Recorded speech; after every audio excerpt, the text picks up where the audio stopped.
Fat Boys week 16 or the semifinals are done. I'm hopefully looking just slightly better than I was last time. Still pretty early in the morning, still pretty messed up sleep schedule wise, but it is what it is. I obviously didn't jump on these quite fast enough, didn't get them done before Christmas. Weird, all right? We got a whole lot on the go. Anyway, I want to talk about this week before it really got going. A lot went down, few pretty significant upsets. So let's see what happened in week 16.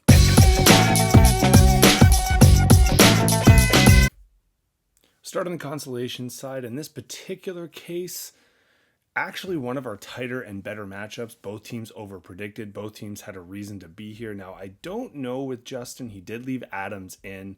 Had he not, this would have been a different story. We see Michael Wilson could have been a good add-in.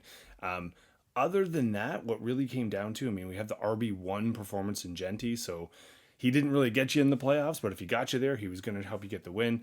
Realistically, one of the biggest things it comes down to is who had to leave a game early. Jordan Love leaving early, also a big ding. On the flip side, Kenneth Walker finally did something with life.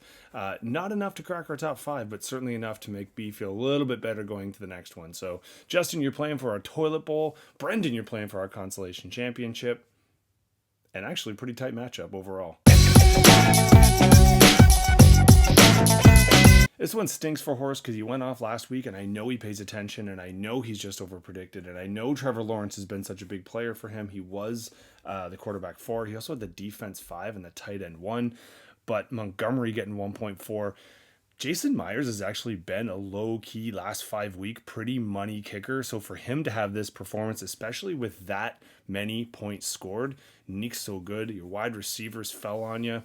Sorry, buddy, because I know you are the kind of person that pays attention to this and wants your Yahoo ranking. You are in the toilet bowl. Mark, you made a couple gutsy calls. The biggest one, Mayday on the bench. Olave was wide receiver 1. Didn't need it, though, because as opposed, you had the Josh Jacobs stinker. Other than that, everyone just kind of stayed fairly true to form. So even though your predicteds were supposed to run wild and you didn't, you did quite enough. JSN, obviously, I think, still being your best player for the whole season. So who knows? Now you get to play for the Consolation Championship. Horst, just try to avoid that 10 spot. Coming into last week, the season is over for two of us, and spoiler alert, is Ben and I. Ben takes the 5 spot, I takes the 6, which is a burn. I hate being on the back half of it. For me, though, I am actually really happy in this case. Had I made the top 4, I'd have been so devastated. Drake London was on a snap count. Travion Henderson got knocked the F train out. Judkins out.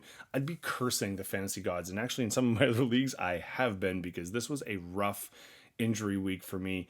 Not that I had any outstanding. McCaffrey was McCaffrey. He was the running back 4. On the flip side, Ben had a week. Burrow was the quarterback 5, but on his bench, he had the quarterbacks 2 and 3. So I don't know if people have been looking for quarterbacks, but if you have been, Ben has them all and he doesn't want to share. He also had Puka Nacua, so I knew pretty early that this one was going down. And again, had this been for a money spot, I think I'd be swearing more. But if it makes you feel any better, Ben, I was swearing a fair bit. Into our semifinal. Speaking of swearing a fair bit, Jake was our top scorer and just spiked the ball against Will. Will, your bye did nothing for you. Some of your guys got lazy, namely your wide receivers. DK Metcalf started to fight with Stans. Although, take a look at that story. It's a super interesting one when you start learning that guy's supposed to be banned, like the fan himself. It was not a random encounter.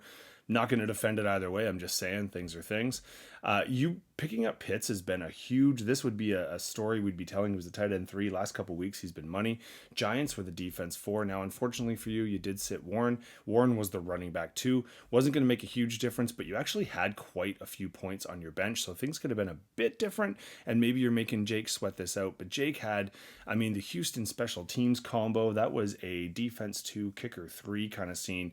But looking at his skill set positions, who knew a Cleveland Brown would make such a difference? He was the tight end 2. You had the running back 3 in Chase Brown, who has not been consistent for you, so you got to love that he came up there. And then Pickens was the wide receiver 4, outplaying CeeDee Lamb pretty significantly this year, which is going to be a story. So made up for the fact that your boy did not have a great game. It was against the Cleveland Browns defense, and he did get banged up. I know that's going to head into the finals, but I don't want to get ahead of myself, so we'll talk about that in just a second.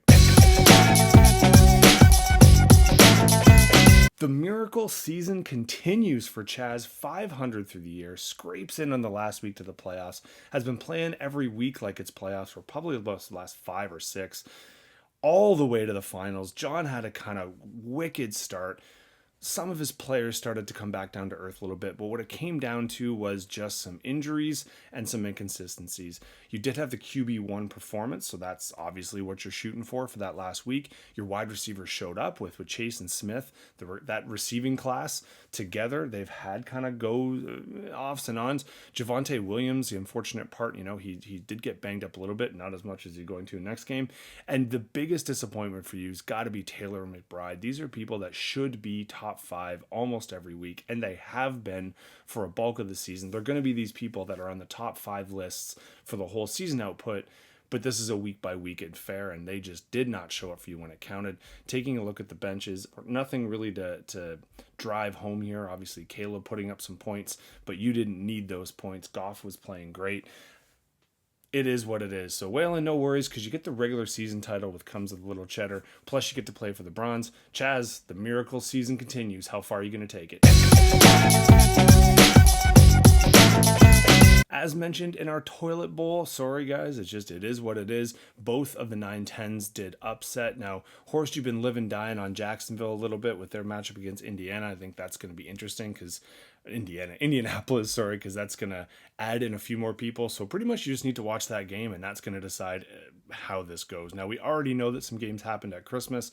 Most of them worked out in Justin's favor. Certainly not Amon-Ra, though. So I still feel like this one might come down to the strokes here. Not a whole lot on the bench. Justin's looking like he's playing what he's playing. Horst wouldn't shock me if you were shopping to the last minute. I know you want to avoid the basement. Best of luck to you both. Just because I say it every year doesn't mean I'm not going to say it this year. There's only 2 teams that finish at the end of the season on a winning streak and win that last game, and the last 2 games actually minimum. That's our champ and our consolation champ.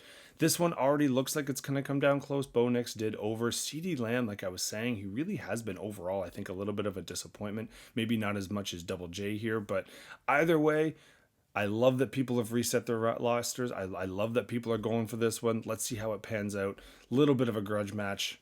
Who can be the consolation champ? When 1 and 2 wanted to play each other, I'm assuming they thought it would be for a different game. Unfortunately for y'all, that didn't really work out that way.